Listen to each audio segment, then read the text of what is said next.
Today, in our first lecture, we are going to discuss about the basics of a financial system. So, in this part of course, we shall get introduced to the idea of a financial system. That's what financial system is all about, and what role does it play in our daily lives, right? As you know that we as human beings have been created to be dependent creatures. That's we can't live in an independent sense. We have to depend on each other, and we have to depend on many other things in our daily lives. So we can't survive of being independent or cut off from the rest of the society or our ecosystem. For instance, to live our daily routine life, we need to be provided with, like, bread, butter, milk, fruits, cereals, and vegetables, detergents, soups, shampoo, toothpaste, medicines, fragrance, apparels, footwears, bags, etc. Then at another level, we need, if we want to move from one place to other place, we need transport, we need medical care for better health, we need education, we need recreation facilities, we also require sometimes legal advice. We have to, have banking services, telephone, internet, insurance, electricity, water, and security. Then there is a need to have a roof above our head. We require, our own means of transportation like four-wheelers, two-wheelers, laptops, cell phones, refrigerators, color TV, washing machine, lawn movers, digital. This list is just illustrative. You can add so many other things, which we might require on daily basis in order to survive, in order to sustain. And then cannot be these cannot be had these cannot be had on our own. We need to depend for all these things on other people. Okay, this takes us to the understanding of a term which is called economic system. Now, in context of what we have discussed so far, two important questions arise. What are these questions? Who offers us these things, and what do we do in return when these things are offered to us? The second question is, how does all this flow of goods and services work? Because this is something which will be requiring on a consistent basis, on a continuous basis. It's not going to stop until we live, right? So there is a flow of goods and services, or supply of goods and services, happening in our lives from the other end, and it will be uninterrupted, and it will be continuous as long as we live, right? The answer to these questions is that there is a full-fledged economic system. So we have an economic system, we have a proper economic system that provides us all these things. Okay, and this economic system exists in every society. When what is the job of this economic system? It is responsible for providing us all these necessities that we need to support our livelihood. Now, the economic system that we talked about works in a circular manner. Circular manner means it acts continuously in our lives. It never stops, right? Once it feeds us with something, the moment we are exhausted, the moment you know our need is fulfilled, the need arises again, and then the economic system comes forth once again and provides us, fulfills our need, right? So that is what is called a circular manner, circular fashion. What does that mean? What does it mean when we say an economic system acts in a circular fashion? The answer is that economic system works on the basis of a circular exchange process of resources between consuming entities and producing entities. So there are two different entities that operate in an economic system. One entity is called consuming entity. That entity only consumes, that doesn't produce. The other entity, which is on the other side, is called producing entity. So these two entities actually interact between each other, and then they lead to a process or a system which is known as economic system, right? So the answer is that economic system works on the basis of a circular exchange process.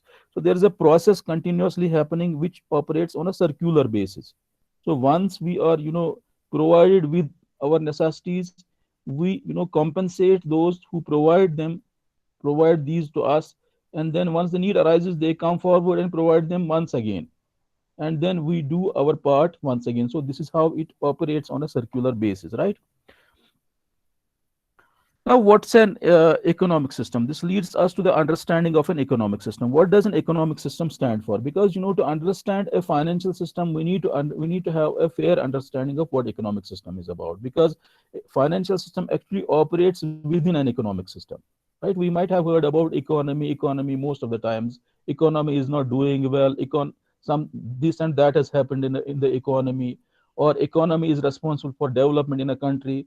And then at the heart of every economy there is always a financial system. So without a financial system, an economy will not actually progress, right?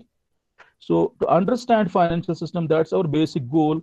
We need to take a broader look at this canvas and try to understand where does the financial system actually lie, where does the financial system actually operate. So that broader canvas where our financial system actually exists is called the economic system. So we actually come to the conclusion and we actually reach about an understanding of a economic system. What does then an economic system stand for? An economic system is a system which is meant to allocate scarce resources. And what are those resources? Those resources actually mean land, labor, management, skill, and capital. All these are known as factors of production. So how does an economic system allocate these scarce resources, and what does the economic system take these scarce resources? That's what we need to know, understand. So the job of economic system is actually to allocate all these factors of production efficiently, right? And take them to the producing units, so that ultimately goods and services that is what is needed by us to live or provided to us back to us, right? So that is what is the economic system. If we reread this statement, we may have an idea about what economic system is all about. So economic system, once again I'll repeat, is meant to allocate scarce resources, and those scarce resources means land, labor, management, skill, and capital, to their most highly valued use, producing the goods and services needed by the society, right? At the heart of this economic system, which we have discussed and understood already, lies the market institution. So without a market, an economic system cannot actually. I am teaching you the basics of economics. We have not actually moved to the finance. So let's brush off ourselves with the basics of economics, so that we are comfortably into the finance area. So at the heart of an economic system there lies a market institution, right? Which is an institution. What is the job of the market institution? Which is an institution which is responsible for exchange of various products and services for their value in terms of money. So continuously there happens an exchange. No, nobody will provide us these services unless there is some motivation, unless there is some incentive. Can we expect a producer to deliver us milk, bread, butter every day without compensating him the price of those commodities? Never. It is never possible. So a motivation always needs to be there. Okay, so in essence, in an economic system, on daily basis, when we talk about a circular flow, it is actually an exchange process, exchange of various products and services in lieu of their consideration, in lieu of a price, in lieu of a price. And that price is connoted, denoted, or exchanged in terms of a uh, value of in terms of a value which is known as money. All right. So at the heart of every economic system lies a market institution, and the job of the market institution is to enable or to facilitate exchange of various products and services for their value in terms of money, right? Now, the market in an economic system comprises of three layers or three segments, you can say. There are three segments or three different layers when we talk about market in an economic system. What are those three layers? Those three layers are those three layers comprise of factor market, product market, and financial market. Now let's take a look on these markets one by one and try to understand what they are meant for. इनका purpose क्या है, इनका goal क्या है, right? So as far as factor market is concerned, it enables exchange of factors of production for a price. Factors of production, you already know, they are land, labor, capital, and then the services of human beings. It This market enables exchange of all those factors of production for a. If you excuse me, I will allow some people who are trying to enter into the class, even though they are late. This will happen only for the first, only once. This is going to happen only for this time. Next time onwards, no latecomers will be allowed to enter the class. Anyway,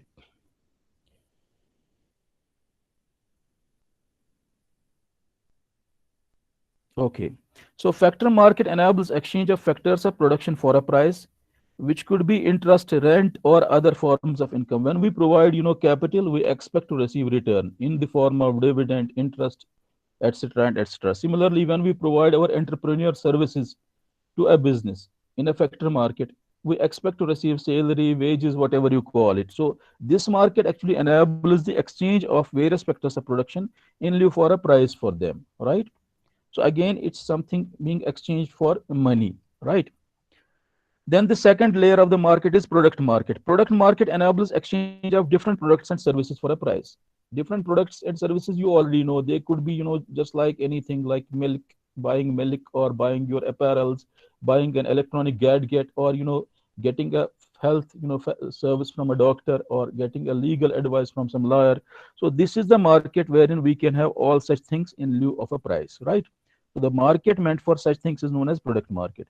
Then finally, we have the financial market, which is the most center of our focus, or the emphasis, which we need to understand more better. So then we have financial markets that actually lies at the core of all these markets. I told you earlier that the market lies at the core of a economic system. Now question arises, what lies at the core of a market? अगर इसके अंदर जाएंगे, इसके अंदर हम घुसेंगे, तो at the core of a market lies the financial market, or in hello other words, yeah, sir, sorry for yes, disturbing you. Sir, लेकिन आपकी स्क्रीन पे जो डायलॉग बॉक्स अपीयर हो रहा है सर, उसकी वजह से हमें नहीं दिख रहा है, ये जो ग्राफ बनाया हुआ है, डायग्राम, हमें ये विजिबल नहीं है। प्लीज आप ये हाइड कीजिए जो डायलॉग बॉक्स अपीयर हो रहा है आपकी स्क्रीन पे। कौन सा डायलॉग बॉक्स? सर, जो ये डायलॉग बॉक्स, सामने लिखा हुआ है, meet google.com is sharing your screen, stop sharing and hide। Okay, one second, give me one second, ये वाला आप कह रहे हैं? बस, yes sir. Okay, thank you sir. Is it fine now? Can you see it now properly? One second, I am going to slide share it. Can you see it now? Is it fine now? So Hello, slide is not visible now. Sir, yes, it is visible and is it visible? yes, sir. Is it It is all. visible? Is it visible to all of you? Sir, it is all Okay, right now. okay, fine. So we were talking about different layers of the market, which acts as a core, or as a heart of the economic system. And those different layers are, defined in terms of different markets. Like, at the top, we say there is product market, then we have factor markets. And then finally, I said to you that at the heart of this entire market institution actually lies the financial market. What is a financial market? Most of you might be having some sense, some ordinary sense, what financial market is all about. The financial market is a place wherein actually we go and avail or have our different financial needs, fulfilled. Whether those financial needs could be in terms of making an investment, or borrowing money, or just simply, availing some service, which could be like, sending our money from one place to another place, right? So financial market is actually meant for that purpose, right? So we talked about the economic system in great detail. Then, I told you that at the heart of economic system cannot work if we remove that heart, if we remove that portion. And that portion is the market institution. And at the heart of market institution actually lies the financial markets, where our focus is going to be, as we are going to discuss the financial systems, right? Okay. So what is the definition of financial system then? With this we arrive at the concept, understanding of the concept of a financial system. What does a financial system mean?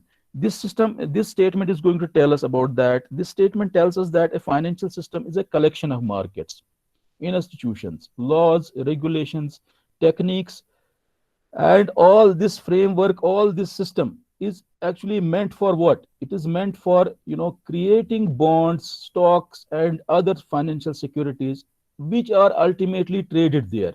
And then once they are traded there, what happens? Interesting things happen in that place, in that system. And what are those interesting things? Those interesting things are, prices will be determined, and financial services will be created and delivered throughout and around the world. So that is what is a financial system. We live in a global village nowadays. A financial system is not limited to a one particular country. We talk about financial system in a broader sense. When we say a financial system, it means a financial system that percolates, that extends actually throughout the geographies, that reaches to any country, that is very wider in its notion, right? So a financial system, you must keep it in mind, is a collection of markets. It comprises of various market as a whole, but when we look at that market as a whole, we can break it up into different sub segments. Then there are institutions, then there are laws and regulations, and also techniques. So all these things, when they come together, they create an institution, they create a broader institution, which is known as financial system. And then what does that broader institution do?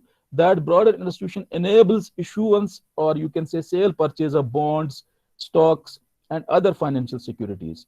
And then once that is being done, this is what leads to determination of interest rates, because without interest rates actually act as prices in financial markets.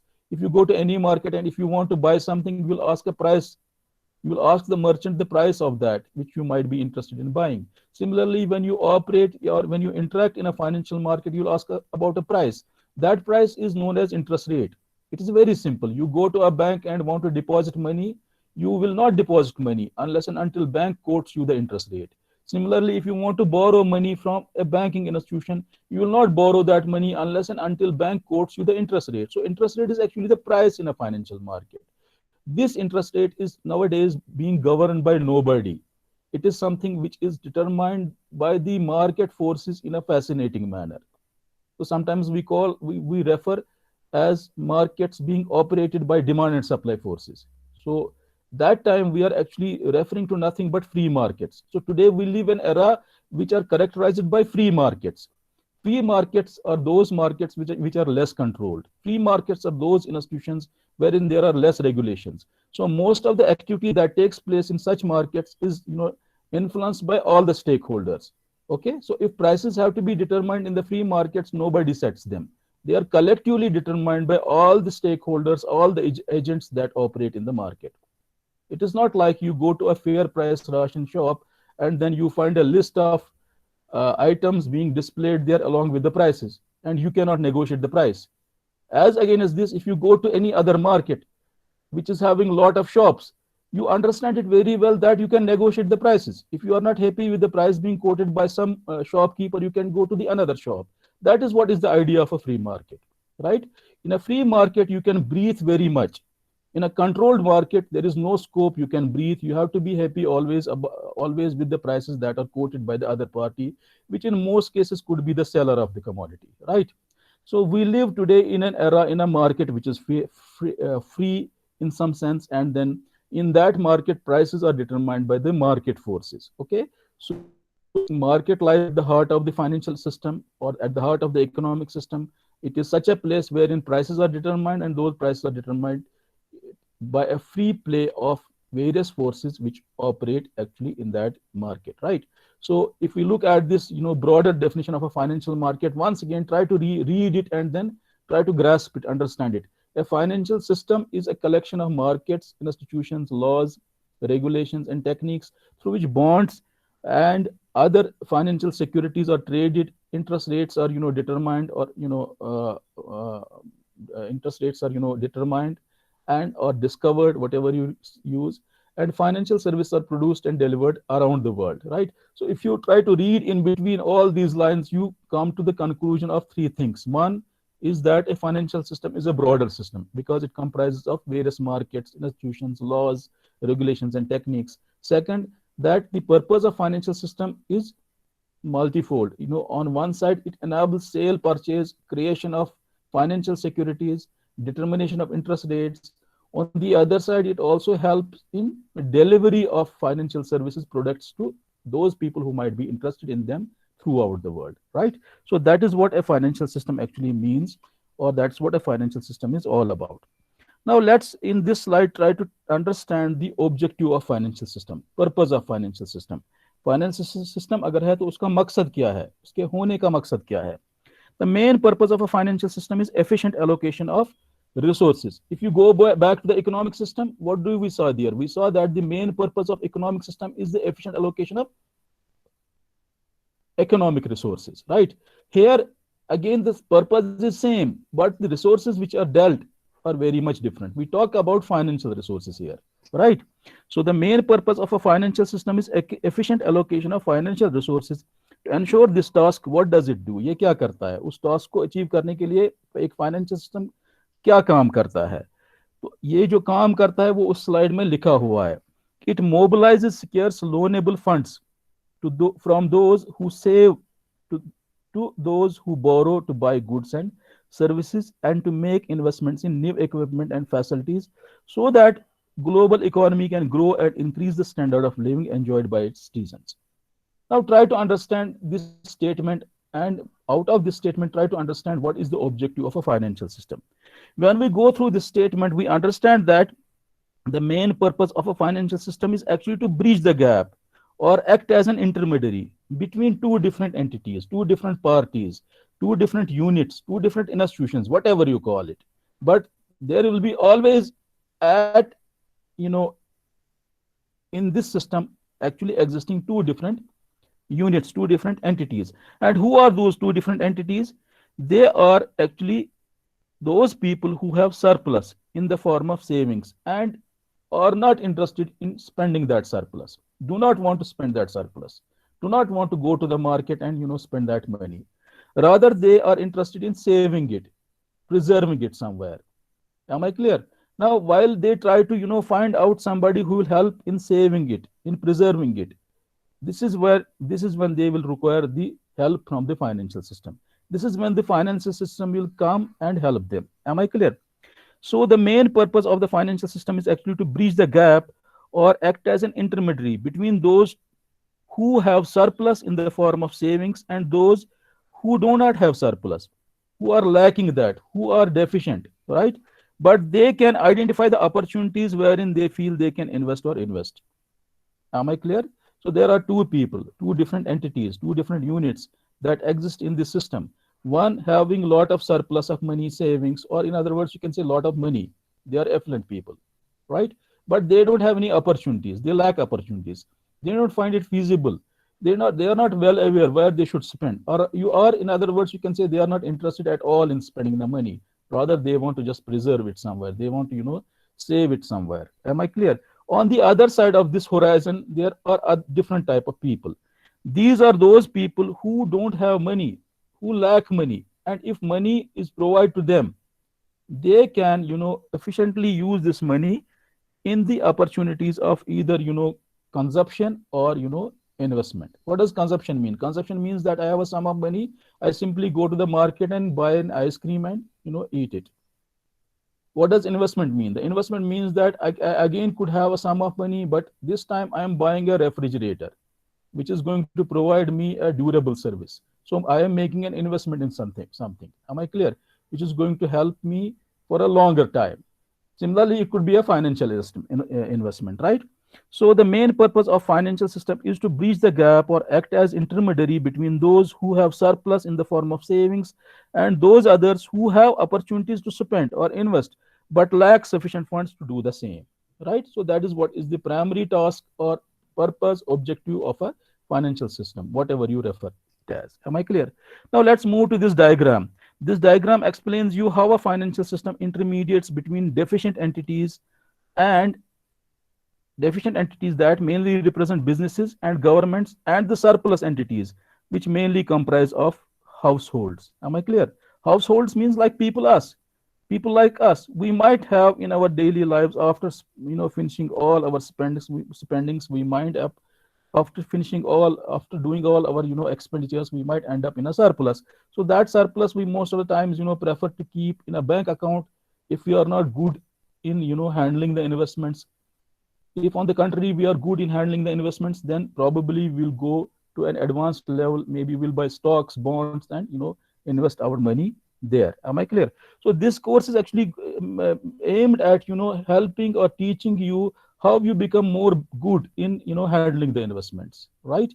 As an ordinary investor, you always prefer to keep your money in a bank account because that doesn't require much monitoring. That doesn't require much homework. But of course, yes, if you invest your money in risky instruments like stocks, bonds, that cannot happen unless and until you do a lot of homework and you have a lot of proficiency in understand the technicalities of those investment options, right? So this diagram explains you how a financial system intermediates between deficit entities that represent mainly businesses and governments and surplus entities mainly comprising of households. What do we observe here? हमें ये यहाँ पता क्या चलता है इस diagram को देखने के बाद?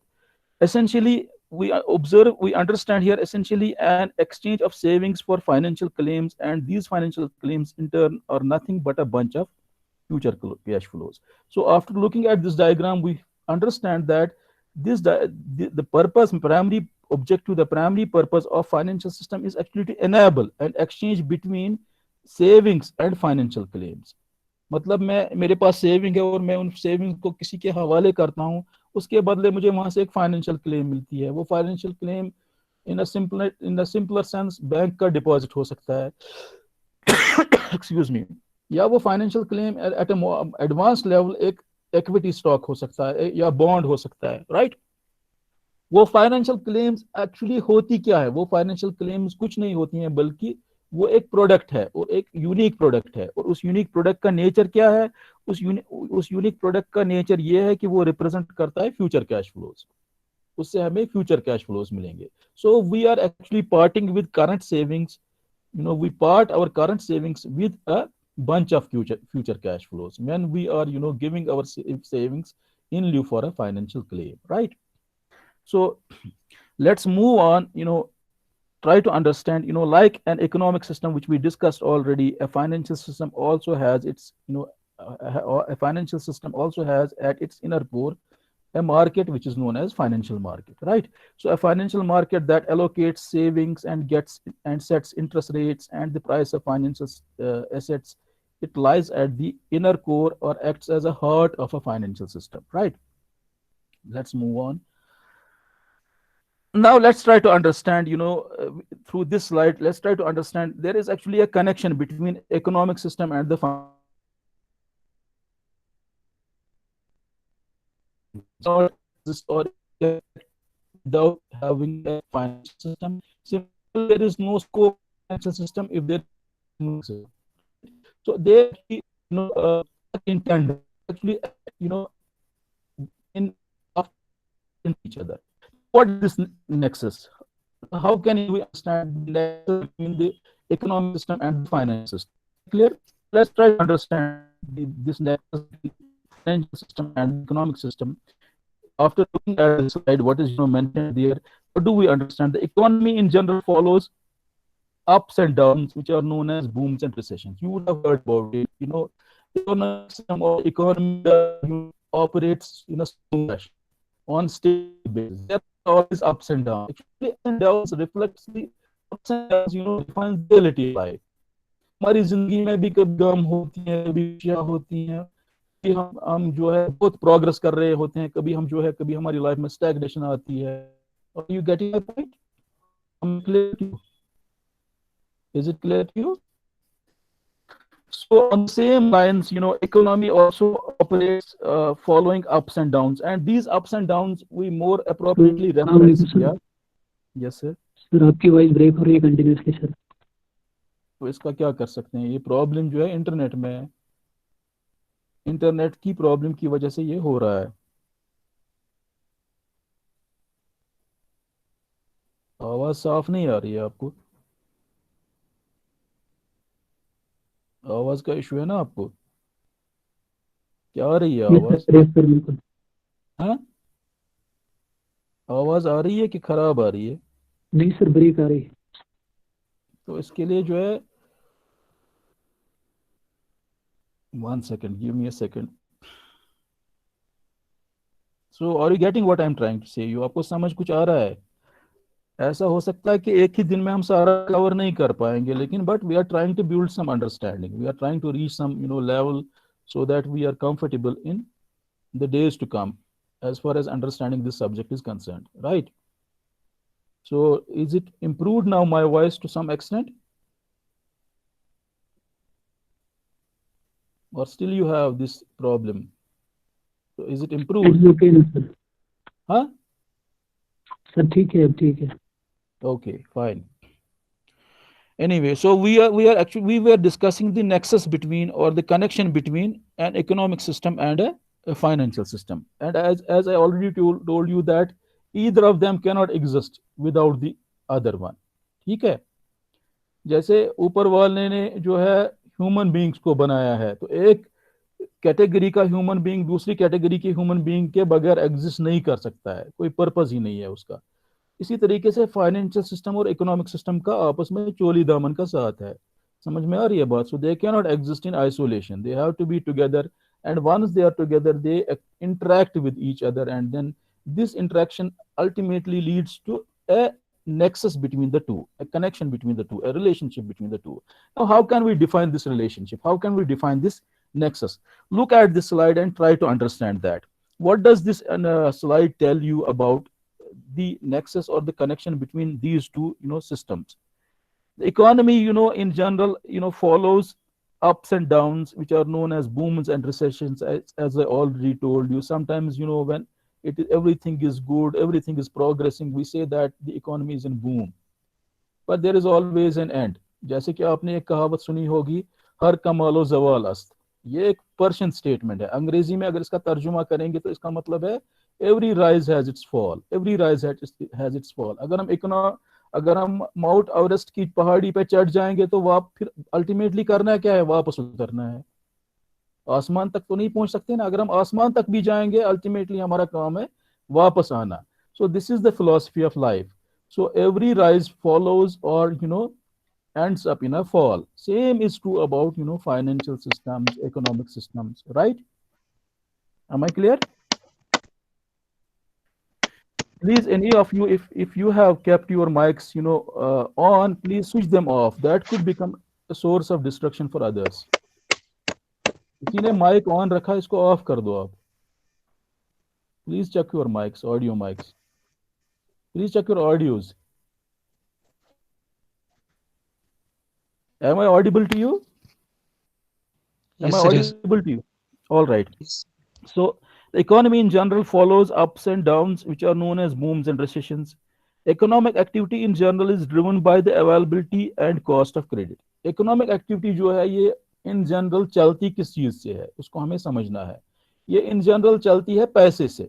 इसके लिए फ्यूल जो है वो पैसा है, जैसे गाड़ी पेट्रोल से चलती है, इसी तरीके से इकोनॉमिक सिस्टम का जो इंजन है वो चलता है पैसे से। ये खाली पैसे से ही नहीं चलता है, क्रेडिट से भी चलता है। जैसे कि आपको मैंने पहले ही बताया, if you have a lot of surplus, you are the king, you can go to the market, spend, buy anything, nobody will raise a question. Only income tax people might raise a question कि आपने ये पैसा लाया कहाँ से। No one else will have the courage to ask you कि आप laptop क्यों खरीद रहे हो, आप मारुति कार क्यों खरीद रहे हो। आज की डेट में मारुति कार नहीं, आप कोई और जो है निसान की गाड़ी क्यों खरीद रहे हो? Because you are the king, you have the purchasing power and you can do it. Who else can do it? Is there anybody else who will be able to do the same thing? The answer is yes. If you part with a part of money and provide it to your friend who doesn't have it as a loan, your friend will also be capable of doing the same. So what do we understand? दो लोग ये कर सकते हैं जिनके पास अपनी saving होगी, और दूसरा आदमी वो होगा जो क्रेडिट अवेल करेगा कहीं से, जिससे कोई कर्जा देगा। समझ में आ रही बात? सो मेरा पॉइंट एक्चुअली आपको समझाने का क्या है? मेरा पॉइंट आपको ये समझाने का है कि इकोनॉमिक सिस्टम जो चलता है उसके लिए एक फ्यूल की जरूरत होती है, और वो फ्यूल क्या है? वो पैसा है। और वो पैसा दो तरीके में एग्जिस्ट करता है, एक है करेंसी, दूसरा है credit.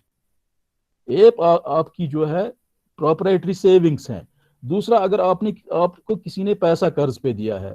Both will have the same capability और same power of spending when it comes spending in a certain market, right? Am I clear? So a financial system actually functions on the basis of money and credit, right?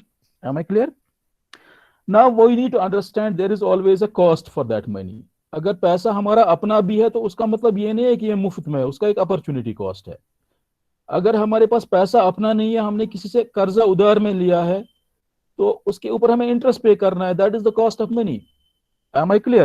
So there is always a cost of the money or the credit which economic system engages or uses for its functioning, right? and that cost sometimes is lower or higher depending upon the state of affairs of the economy, depending upon how economic system interacts with the financial system. So what I actually mean to make you understand is that there has to be a harmony between financial system and the economic system.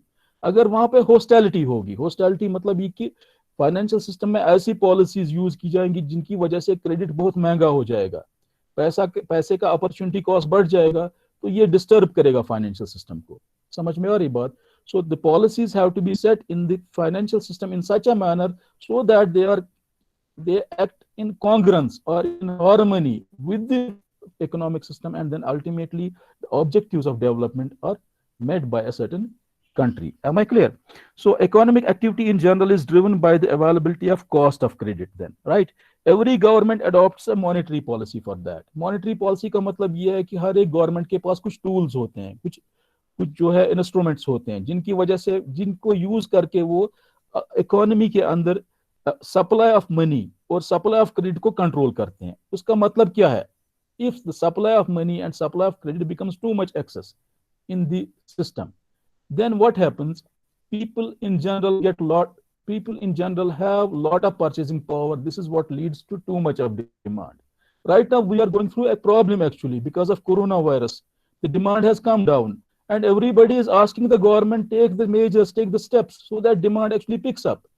So what they will do, what the government will do, anything that government will do will have to aim at increasing the purchasing power of the people so that they come forth, go to the market, start spending money, and this is how the demand in general will go and the economic activity will actually pick up. Am I clear?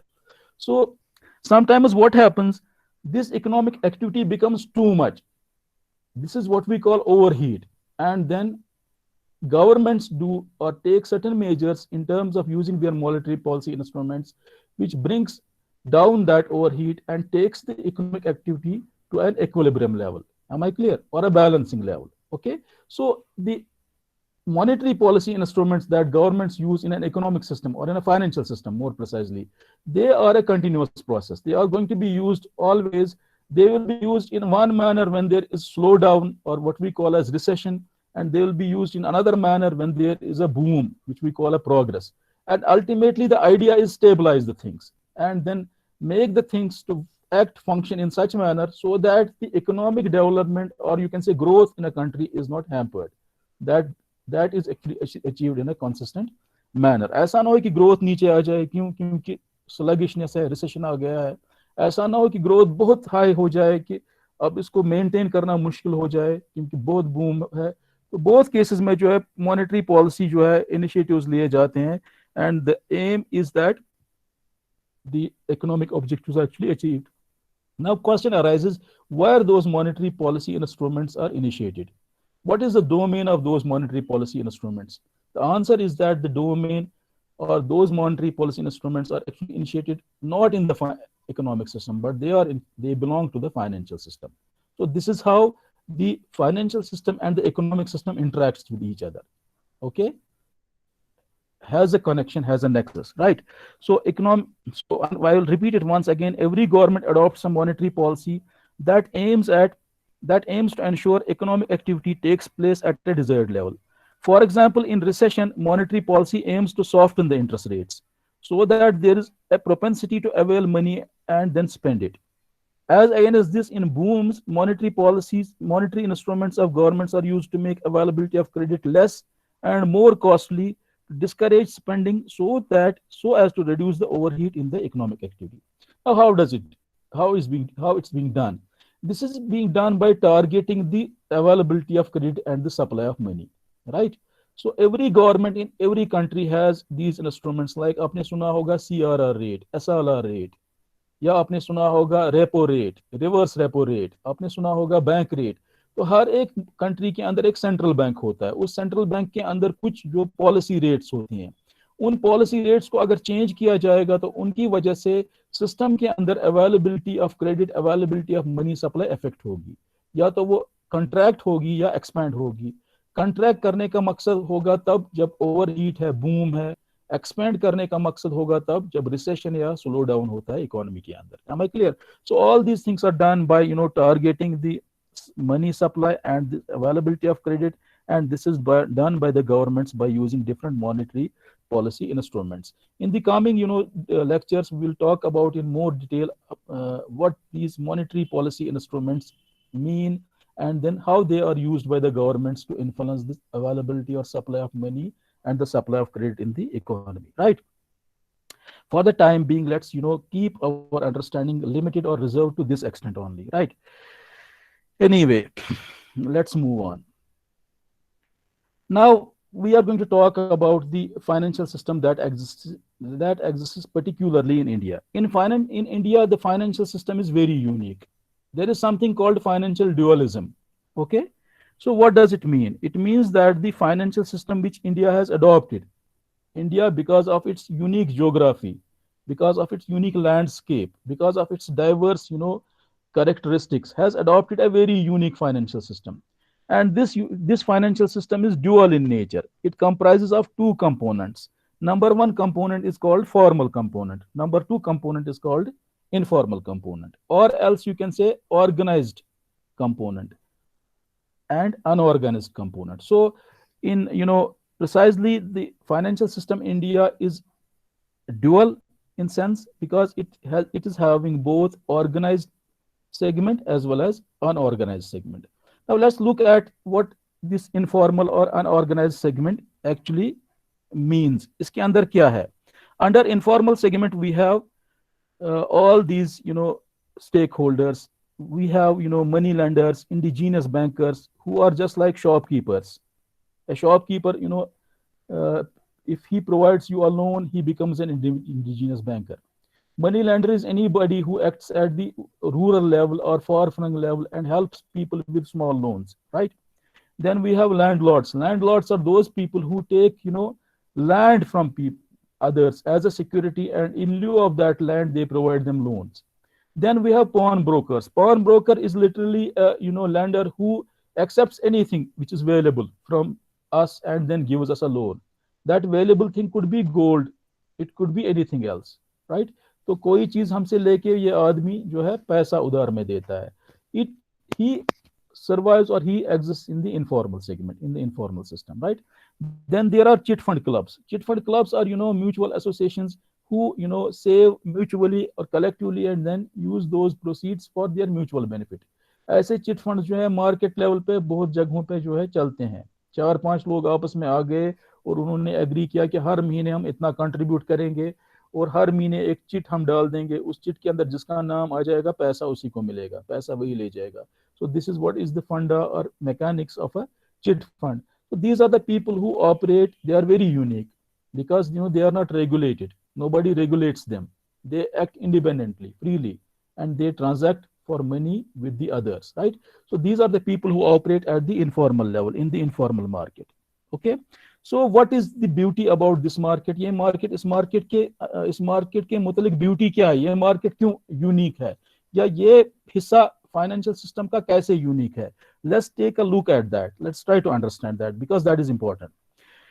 What happens in this market? The transactions in this segment are generally direct and bilateral. इस market के अंदर जो transaction होती हैं वो direct होती हैं. Direct होने का मतलब है कि अगर मुझे पैसा उधार में चाहिए मैं directly एक money lender के पास जाऊंगा या डायरेक्टली किसी लैंडलॉर्ड के पास जाऊंगा, डायरेक्टली किसी बैंकर, इंडिजिनस बैंकर के पास जाऊंगा.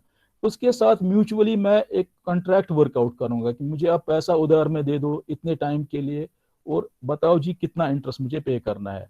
अगर दो पार्टीज को उसके बीच में एग्रीमेंट हो गया तो वो जो है ट्रांजैक्शन कर सकते हैं. तो कहने का मतलब ये है कि most transactions in this segment of the market are direct and bilateral. Parties know very well each other, right? It is not transacting in an anonymous fashion. Transacting in an anonymous fashion का मतलब क्या है? उसका मतलब ये है कि अगर मेरे पास पैसा है and I have decided to keep that money in a bank account, I will simply go to a bank and open an account, keep my money there. उसके बाद मुझे पता नहीं है कि मेरा पैसा किसको दिया जा रहा है कर्ज लोन के अंदर, और लेने वाले को ये पता नहीं है कि बैंक किसका पैसा उठा के मुझे दे रहा है. So that is what is transaction in an anonymous fashion. That happens in a formal financial system. When we talk about informal financial system, the transactions are direct, bilateral, just between two parties, and two parties actually know each other very well. ये पता है कि मैंने पैसा किसको उधार में दिया है, और ये भी पता है कि मैंने किससे पैसा उधार में ले लिया है. This cannot happen in a formal segment, in a formal setup of a financial system, right? So the transaction in this segment are generally direct or bilateral. That is, they involve only two parties. One could be the lender and other could be the borrower, right? Now, what are the features of this segment? This part of the financial system. इसमें feature क्या है? इसके अंदर इसकी खुसूसियत क्या है? इसकी खुसूसियत ये है कि due to this nature that this market is direct and bilateral. Bilateral, you understand? Bilateral means where only two parties are involved. Trilateral means where many parties are involved. Trilateral means, where three parties are involved. Multilateral means where many parties are involved, right? So when we say bilateral, it restricts the transaction of the parties only between two parties, right?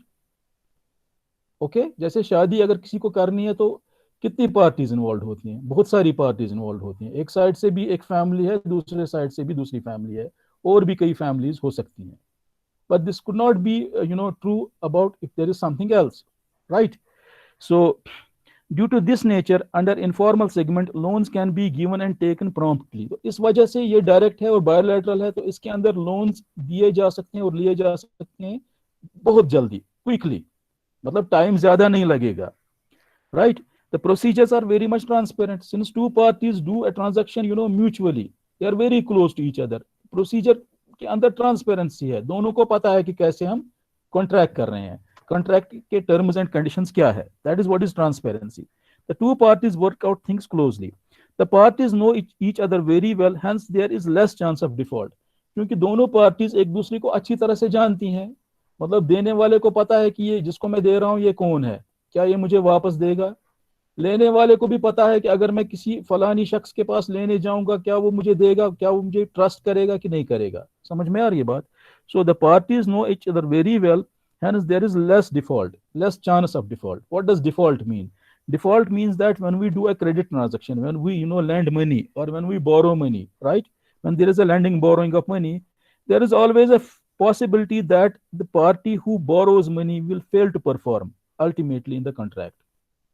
उसको वापस करना है ना वो पैसा, वो वापस नहीं करेगा. उस चीज को कहा जाता है डिफॉल्ट रिस्क, उस चीज को कहा जाता है default.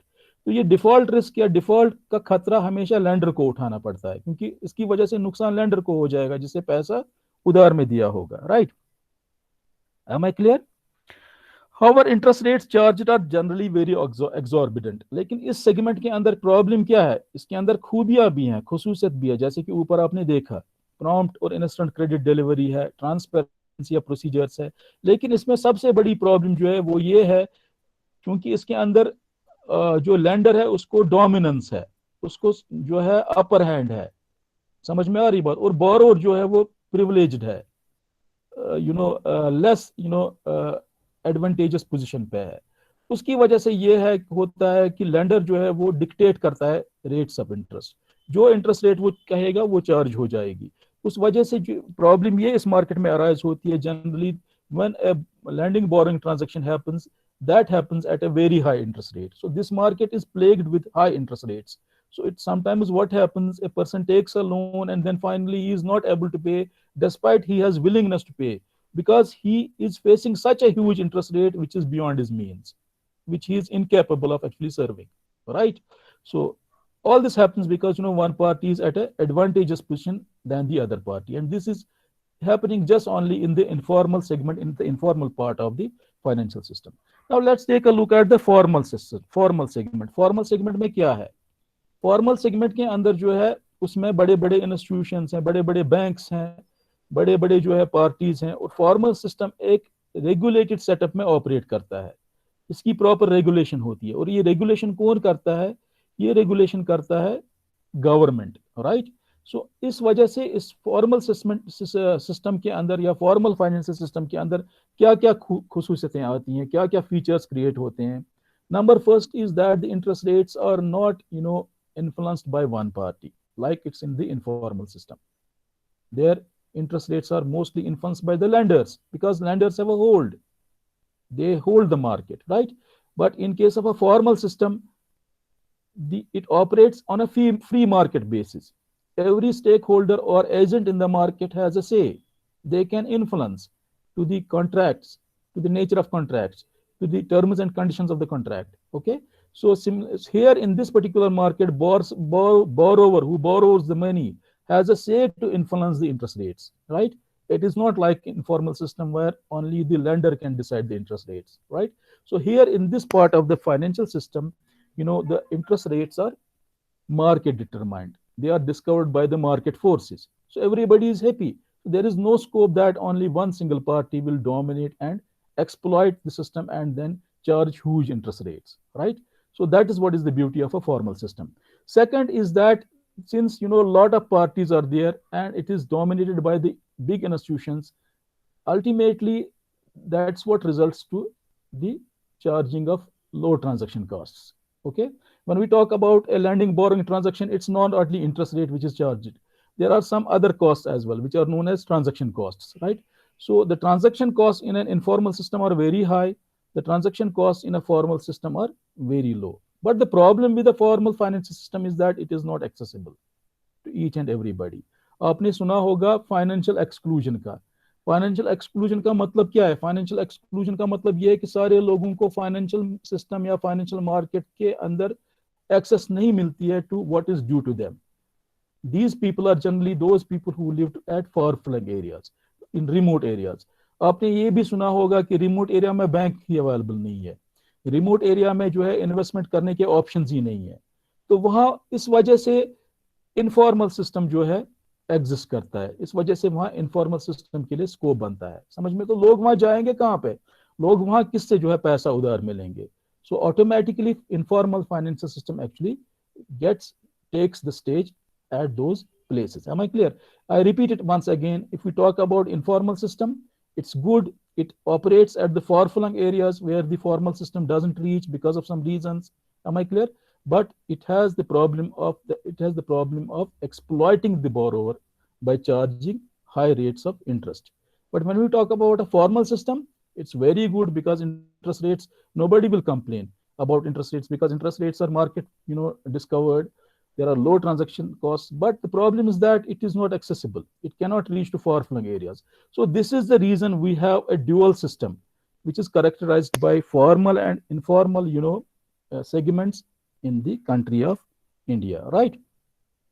Am I clear? So let's stop here and continue rest of the discussion tomorrow. And if you have any questions at this point of time, you can write them on the screen so that I can answer them, so that I'm able to answer. Are there any